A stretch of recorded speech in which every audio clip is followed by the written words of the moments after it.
চশমা museum, a house of world class, জলট্যাক মোড়, বহরমপুর মডার্ন হোটেলের সামনে।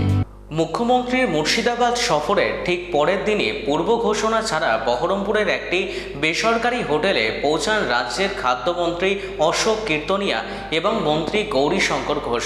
মন্ত্রীর এই হঠাৎ সফরে সেখানে উপস্থিত ছিলেন স্থানীয় বিজেপি নেতাকর্মী, যা জেলার রাজনৈতিক মহলে তীব্র জল্পনার সৃষ্টি করেছে। রাজ্যের মন্ত্রীর এই আচমকা সফর এবং বিরোধী শিবিরের সাথে সাক্ষাৎ কোনো বড় রাজনৈতিক সমীকরণের ইঙ্গিত দিচ্ছে কিনা তা নিয়ে ইতিমধ্যেই প্রশ্ন উঠেছে।